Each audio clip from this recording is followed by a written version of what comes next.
Hello, I'm Ryan, and welcome to Analyze This, Mr. Bond, my channel where I discuss the adventures of James Bond 007 and dig for what lies beneath the surface. This is a video that I wanted to make for a while and haven't known exactly how to walk through it in an organized way. So this is going to be very off the cuff, so I hope this video ends up feeling coherent. But I want to talk about the fantasy of James Bond. I've seen many, discussions since No Time to Die came out about the fantasy of the character, this desire to return to fun for the character. And I think, as much as I like the Daniel Craig era, and you can watch my movies about the Daniel Craig era, and I even like No Time to Die, I understand why, for a big portion of the fan base, it felt like No Time to Die was a breach of contract for the Bond series, essentially. That it violated the foundation of the character as a fantasy character, a vehicle for fantasy. And I understand that very deeply, because I think the character is essentially a fantasy character, and there's nothing new or exciting in saying that. I mean, people writing at the time Ian Fleming's novels were coming out were applying the same commentary. It was very clear that the James Bond character was always a vessel for fantasy. I think part of the problem is that our society has a very impoverished understanding of how fantasy should work in art. You have this perennial debate about, is depiction endorsement? To what extent do we allow people to experience darker or uncomfortable things in film? You see this a lot of these panics about, if people watch a lot of horror movies, do they become violent and obsessed themselves? Do they become tainted by the experience? And I think in general, I very much lean towards this idea that art needs to be kind of protected from the impulse of prohibition. Generally, that art needs to be a safe space to kind of work through, our recognized and sometimes unrecognized desires and fears, even when those kind of go against the grain of what we might in day-to-day life think of as moral or proper or otherwise, because the human constitution is just always very complex, and we need a space to work through a lot of that stuff. Horror, in many ways, seems like a very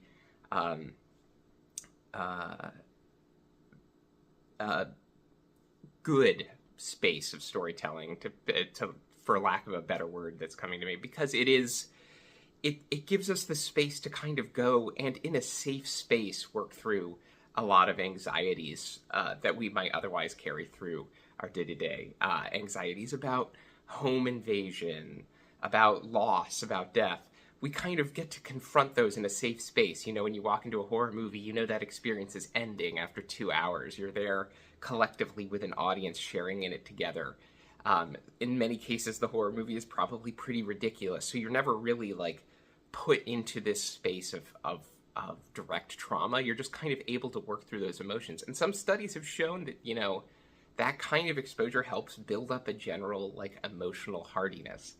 And I think cinema in general works in that way. We're processing feelings about love, desires about life, about purpose. All these things kind of fit into storytelling. And sometimes storytelling is reflecting real life back at us in a very direct way, and is dealing with the realities of real life. And there's a place for art of that caliber, but there's also just a place for storytelling that is giving us a space to kind of deal with the fantasies that naturally occur.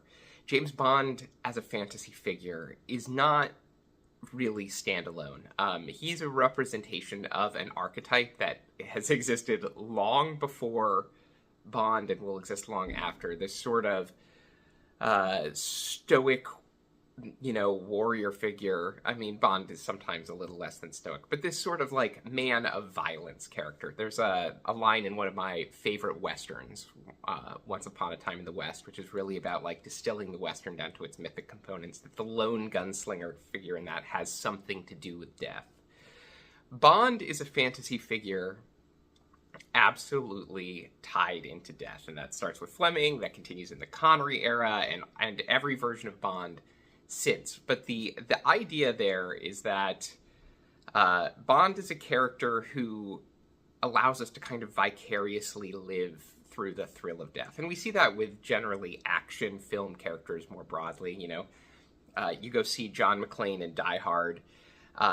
That film is a fantasy experience for you, because obviously none of us want to be in a terror event in a tower where we're, being put through the ringer, get glass in our feet, and everything like that. But there's a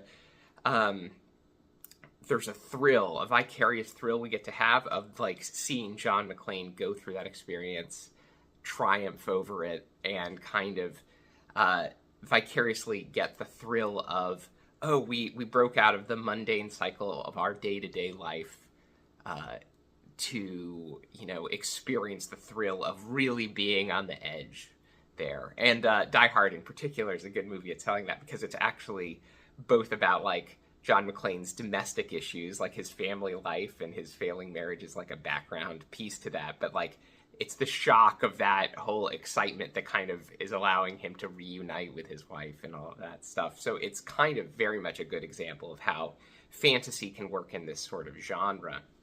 James Bond is a particularly interesting character here, because he is so directly tied into death that there's a sense in which to be into the Bondian fantasy is a character for whom,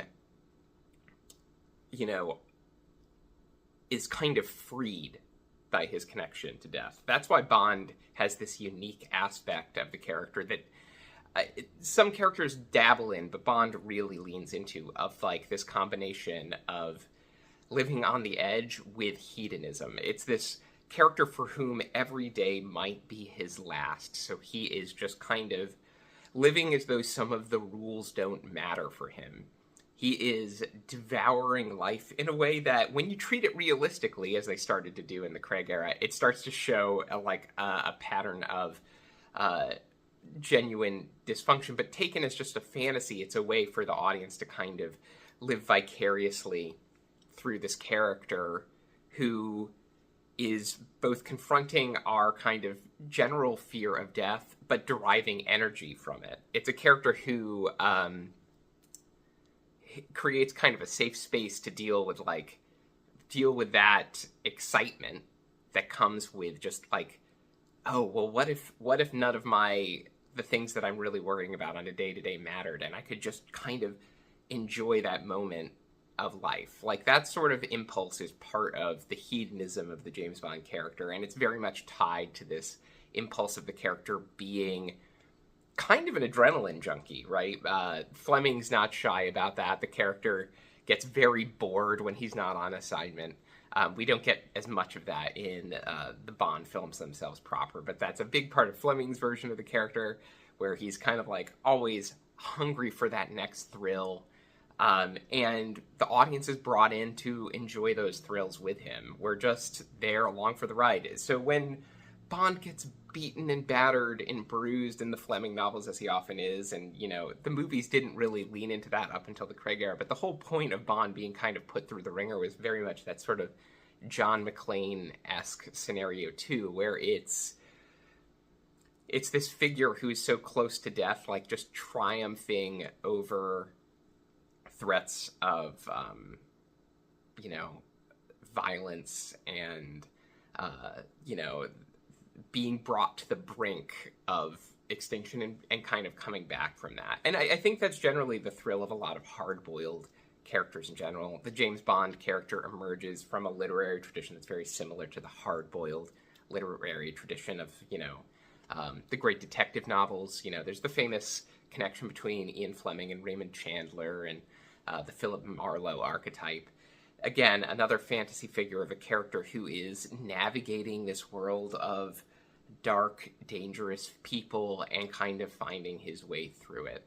And so Bond as an archetype is very much about that. And in a way, the Daniel Craig era, in taking the character very seriously on a psychological level, and I think that's very interesting, and it's actually something I kind of respect as a diversion from the series as it had been up to that point, this kind of attempt to take the character in this more melodramatic direction. It also kind of breaks away from the fantasy, because he's no longer an easy vehicle for the sort of like fantasy component of the character. And I have a similar problem, a similar critique about what the Christopher Nolan movies do with Batman. I think, Batman Begins, the first of the Christopher Nolan Batman trilogy, does a pretty great job of balancing this sort of more tactile texture of the world with the innate fantasy of the character. But I think, as the sequels go on, it starts to pull in allusions to the war on terror and actual, crime and poverty. It starts to raise a lot of questions about a movie that is ostensibly about, like, a rich dude, dressing up and pummeling criminals. I think that if you take that fantasy too literally, you start to ask a lot of really complicated questions that the character shouldn't really have to answer for. Batman is a pulp hero. He is a pulp hero that was written for children to enjoy in comic book form. The logic of that character and the logic of his world doesn't really stand up very well once you start to bring the full weight of real politics into it. And I think that kind of same tension sometimes happened in the Daniel Craig era, where you had very weird excursions into things like, okay, let's talk about, let's mention drone warfare relative to Bond. And you could kind of see that, like, just being, like, from a spycraft aspect, but it almost felt like they were trying to make, like, some kind of statement about it, and that kind of, it doesn't gel well with the character as this vehicle for fantasy. And so the Craig era really shifts away from that. And I understand very much this sense that from many of us that, like, understand how Bond works as a fantasy character again in Bond 26. Because I think that's fair. Because, I think the character always really was that. He is this sort of version of the lone gunslinger figure, this man who is kind of a nomad. A spy is a nomad character. They are a character who often doesn't go by their own name. They kind of drift through the world in the weird nether realm between nation states, kind of below the surface of legality, that again comes back to this sense of this character as fantasy, just like breaking away from the structures of the real world. He's existing, Bond being in the shadows, like there's kind of an illicit appeal to that. Like, it's the appeal of being able to kind of throw off the shackles of day-to-day life and kind of enjoy this exciting adventure that kind of exists within the kind of cracks of ordered society.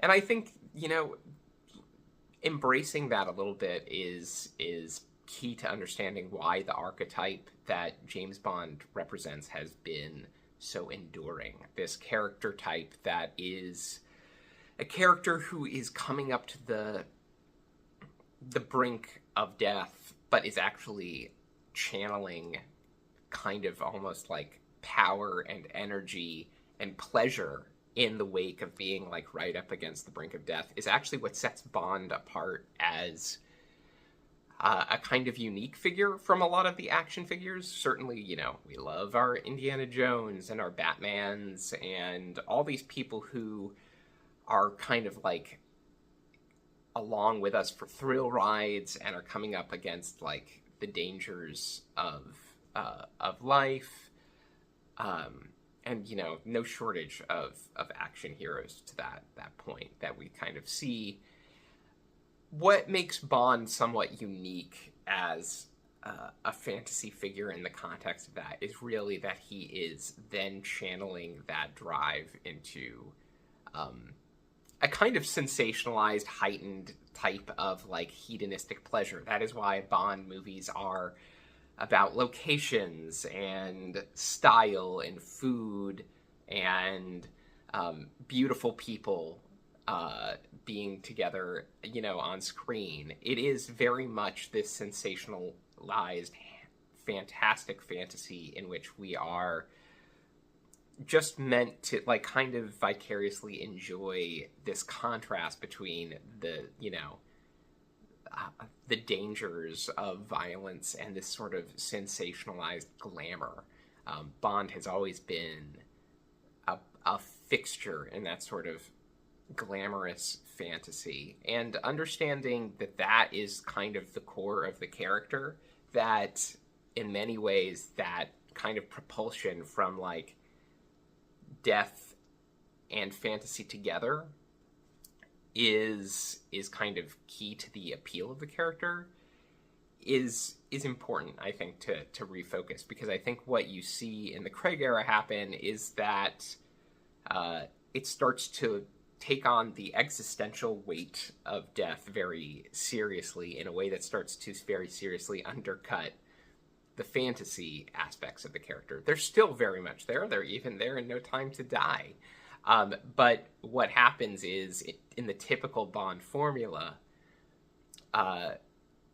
the sort of rush of energy kind of overcomes the sting of death. That's why, the Bond formula became well established, that like every Bond movie ended with, outside of, On Her Majesty's Secret Service, which was met with a mixed reception, right, by the broader audience, that like Bond ended up kind of like having overcome the struggles, right? Like that was the kind of arc of the character. And Fleming's novels get more complicated, and I want to be fair to the Fleming novels, that they get sometimes melancholy and existential, but there's still this sense that death is kind of sublimated in that character to a point, just by his sheer, just if only by the character himself and his attitude towards it, right? Death doesn't kind of overwhelm the character, and death does overwhelm the character in No Time to Die, and that's why I say some Bond fans really feel like that was a breach of contract, a step too far. Again, I like No Time to Die. I like the Craig era. But I think a healthier sense of how we enjoy this character going forward, and how the character can be recontextualized, goes back to fundamentally understanding that drive between the characters, like quasi Death Wish. Like, this is a character who loves to live on the edge, who is chasing thrills, right? He's kind of an adrenaline junkie, and from that is actually deriving a source of real power about how he moves and acts in the world. Is actually I don't know, an exciting place for a lot of film goers to be, and that's why that series has endured. And that level of fantasy has been, a little bit more harder edged or softer edged depending on which era, and you can go in a lot of different directions with it. But if you don't understand that fundamental connection, you tend to kind of risk going way off the track here. And so I'm definitely game to kind of recenter that. But I think it's just important too to understand that, that's kind of the big appeal of this series in general, as like a space for fantasy in film, because we need stories that really understand their own fantasies, and give us a space to process fantasies as fantasy. Obviously, the critics of these stories and fantasy stories in general, is like that these stories break down when you bring them into the real world, that these shouldn't be foundational myths for for who we are as people. But they're kind of, that's not always, Bond was always kind of like a counter figure. Even when he emerged in the 1960s, it was very clear that Bond was kind of this darker, edgier figure that was kind of a counterpoint to respectable society. He was always a space where you could kind of go and safely explore all these impulses that might otherwise not be, allowable in popular society. And so also understanding the sort of like that appeal of the quote unquote anti-hero, right? The anti-hero is someone we like who like throws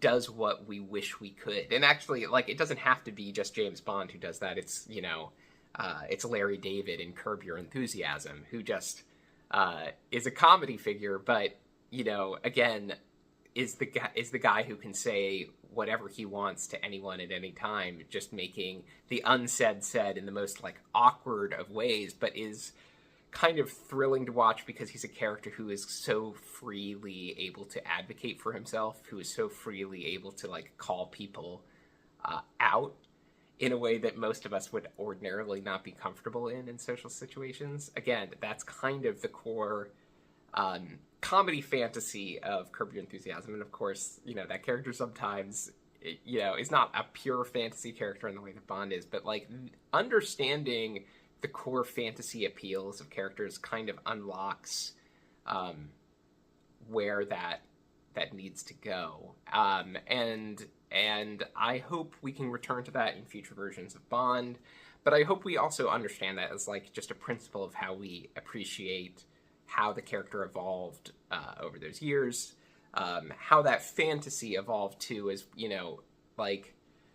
as society evolved with it, right? That's one of the things that I've been trying to highlight as I've gone through my analyses of these movies, that, you see the different ways in which that core fantasy expresses itself as, political and social mores adjust, as we, as broader audience appetites for different styles shift. But this kind of core essential fantasy of like deriving energy from death, that feels like a timeless impulse to me. We all have a kind of complicated subconscious fear of death. We also have a complicated, many of us anyway,